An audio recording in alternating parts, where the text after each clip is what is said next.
Navy Corpsman Max Soviak from Ohio, a medic who family members confirmed was one of the Americans killed in Thursday's terror attack, along with Lance Corporal Kareem Nikoui from Norco, California, and Marine Corps Corporal Hunter Lopez from the Coachella Valley.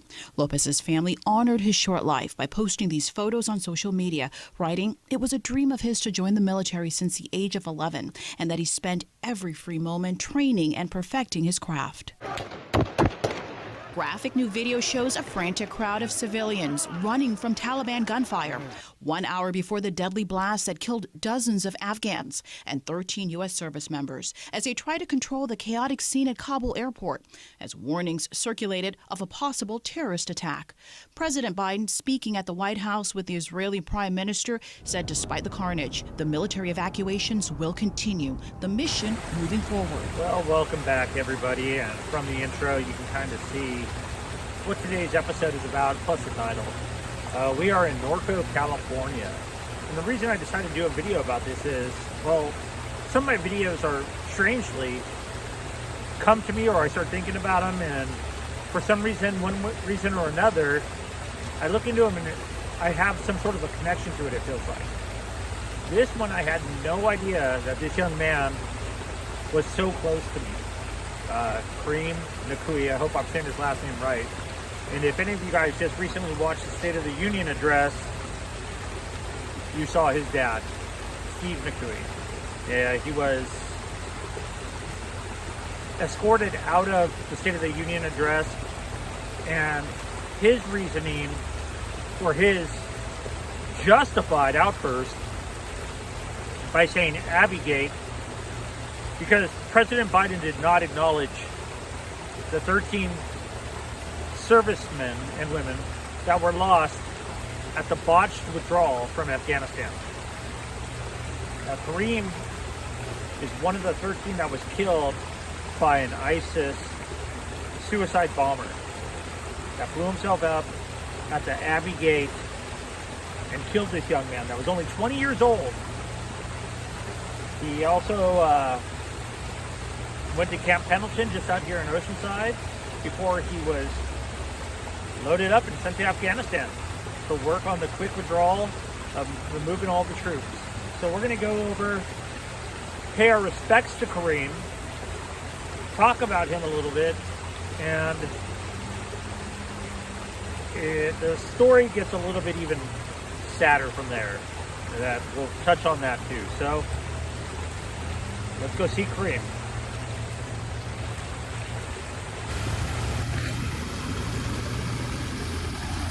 Very peaceful out here on this overcast day, but I've been to a lot of cemeteries and I don't see a lot with like these fountains and incorporated into them, which is actually a nice change. And there's some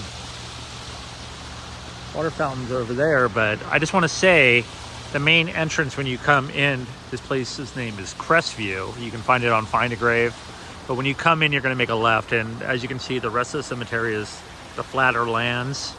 This is the newer area, so you'll want to come in and go to the left, and you'll see this mausoleum just right there, and you'll park there and then come up this trail.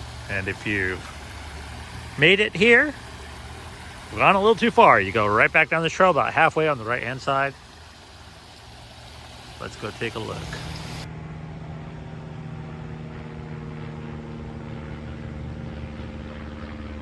And right below this tree is Kareem Grant Nikoui. I hope I say it correctly. January 4th, 2001, Kia, August 26, 2021. He was in Kabul, Afghanistan, and if you guys saw the news and the clip that I shared, he was one of the 13 people that was killed. And they brought his body back, and he's now laid to rest here in Norco, California. Now, it's said that he's always, or through his lifetime, he always wanted to be in the service, and that was his dream, and he got in the service. Thank you for your service, Kareem. You'll see that he's not alone, and we'll get into Dakota James Halverson, who's his brother, and we'll talk about that in a moment. So I just wanted to show you too, he does have the United States Marine Corps Abbey Gate, our hero never to be forgotten. And here's just a young man that had his whole life ahead of him. We are doing God's work, Kareem. He's got the different bandstand dollars, different shells here. Candle left for him. United States flag and the United States cross. As you can see above, this I like to do. Plenty of coins left for him, which is nice that they don't remove these here like other cemeteries that they do. So, Kareem, thank you for your service. Rest in peace, you are not forgotten. And also for Dakota, a spot for you too. So we'll get into Dakota in a minute, but you might have seen Kareem's dad on TV, and I'm going to put a clip in that aired, I believe, just last night on Sean Hannity. So when Kareem was sent over, he was part of Operations Allied Refugee, and he was trying to assist in getting all the Americans and everyone out of Afghanistan that he could and loaded, but as anybody saw, it was just mass chaos.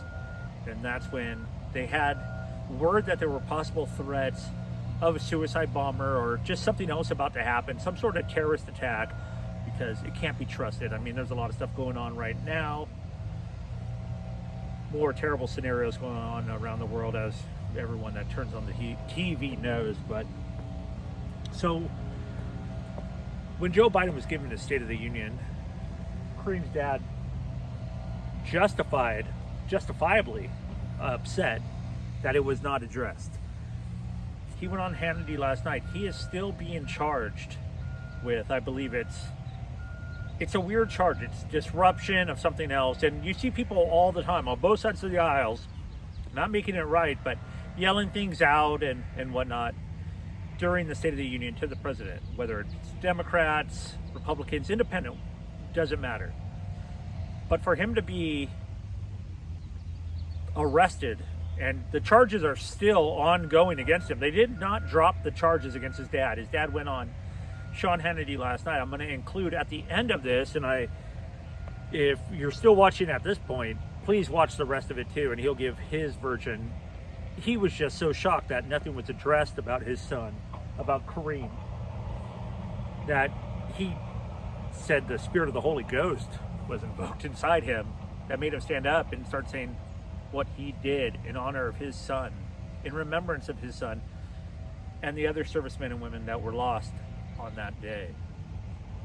So, for me and from everyone that watches, and thank you for your service once again, Kareem. You should still be here as well as many other young souls. Rest in peace and God bless. Now I want to talk a little bit about Dakota James Halverson, who was his brother, his elder. So after Kareem passed away, Dakota was completely bothered by this, as most people and brothers and siblings and just family members are. It was said that Dakota would come in here at times and jump the fence after the cemetery was closed and sleep right here on the ground next to his brother. Beloved son, brother, and friend, I love you for infinity, my Coco. So Dakota would come in here at night, sleep with his brother, because they had that sort of a bond. Well, not too far from here, a few miles, I think it's about 9 or 20 miles, there's a park with a memorial from the family for Kareem. And sadly to say, Dakota did take his own life there. He just couldn't go on any longer without his brother and was just grief-stricken by the loss. So here he is in his final resting place together with his brother, side by side. And with that being said, on this overcast Tuesday in March, once again, Kareem, Dakota, rest in peace, God bless. It doesn't matter what side of the aisle you're on, what political party you're for. Life is just too short, you know, to let simple things like this get hung up, and the loss of life like this is way too short as well. So, with that being said, once again, rest in peace, you two. God bless. And I'm going to now show the clip from his dad, Steve, on Sean Hannity last night, and hopefully they do drop the charges. I know Ken Calvert, the congressman out here, about 2 years ago, he was working on getting the Norco post office named after Kareem in memory of him, so I think that was done. Now there's 4 other Republicans that are actually helping out his dad to try and get these charges dropped. That obviously should not even be a factor. So with that being said, thank you for watching. Please send love and prayers to Kareem and his family, and see you next time.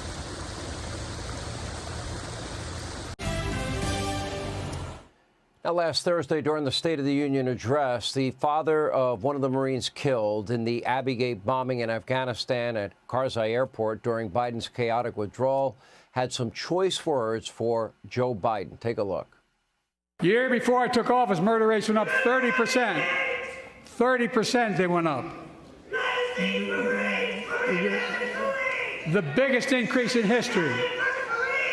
It was then, through my American Rescue Plan.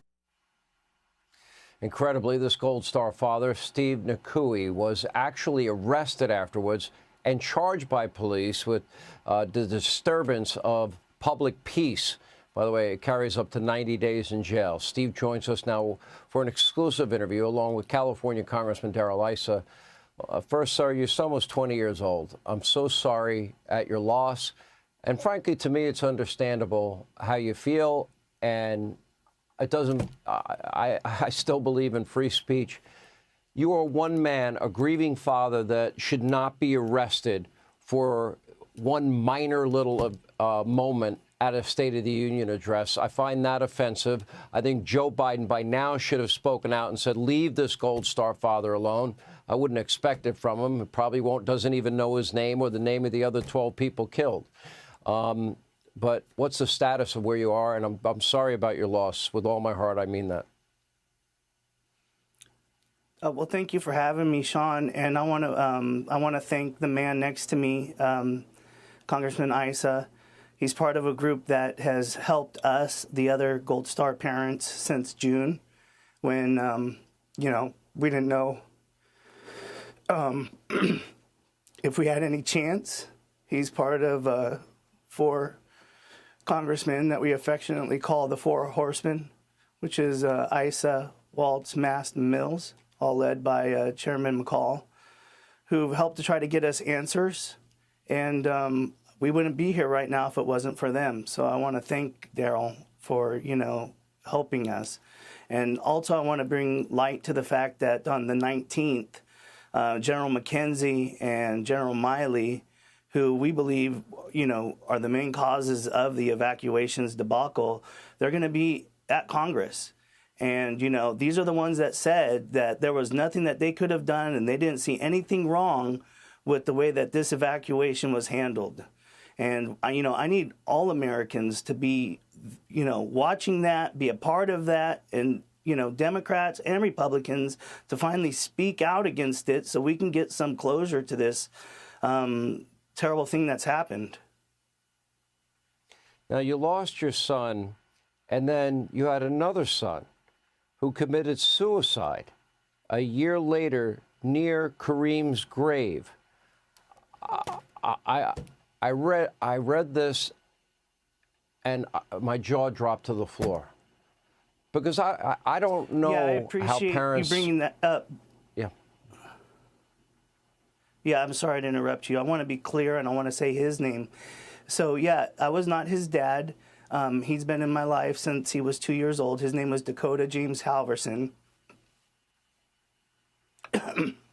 And, his brother loved him very much. He was very close to him. And You know, he was devastated by Kareem's missing, or you know, Kareem losing his life, and ultimately affected him. And he took his life at a park that we were planning to name after Kareem. So it's, you know, been devastating for his mother. It's been devastating for his siblings, for his brother, for his sisters. And the effect of this president, just like Stephen Miller said, you know, this is a reactionary president. And the poor Riley family, you know, they're killing my kid, they're killing their kid. And what are you going to do, America? You're going to wait till they kill your kid? Because, you know, he's a bumper car hitting everything on his way out. And the only one that's going to be left to pick up the pieces is us. You know, Sean, Congressman Issa, yeah, go ahead. Go ahead.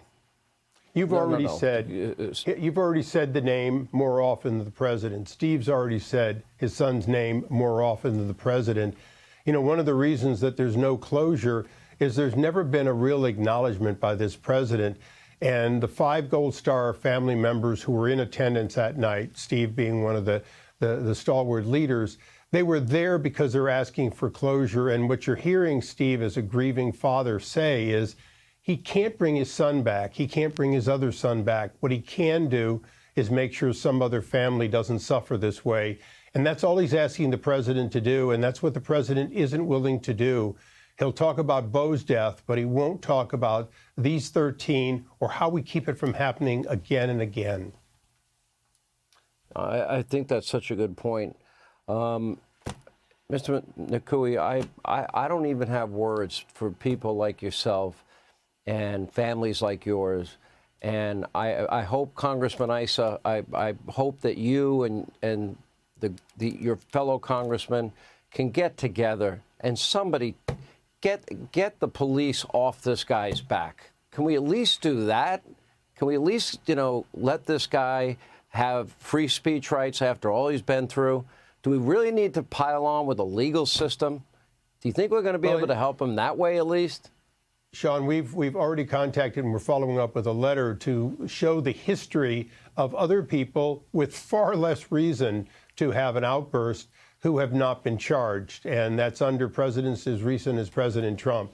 So we think it's only just that there be equal treatment, if not less. You know, I've known Steve now since that tragic day and the first time we met, and we've been together many times.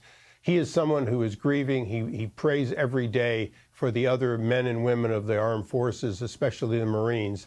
And that is the reason he was willing to come on his own cost to the State of the Union. And it's the reason he's here tonight, is that it is so important that these young Marines and soldiers not have died in vain.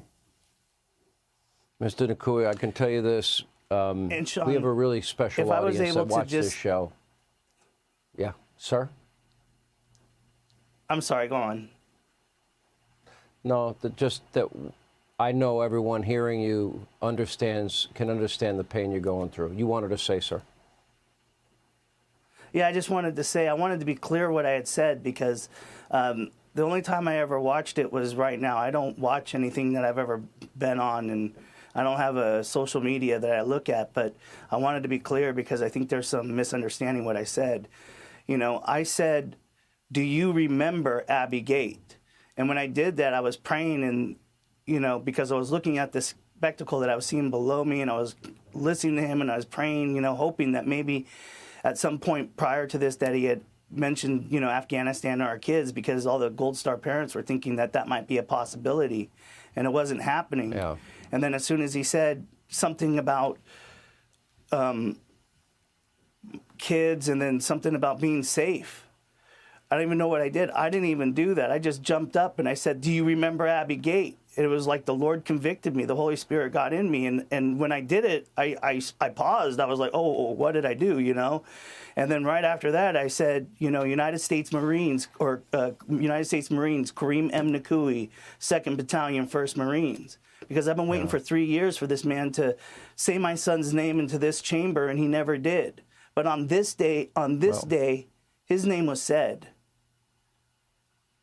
Well, I know, please know our prayers are with you and your family and all the other families as well. God bless you. And I mean that with all my heart. Congressman Issa, thank you for what you're doing as well. Thank you.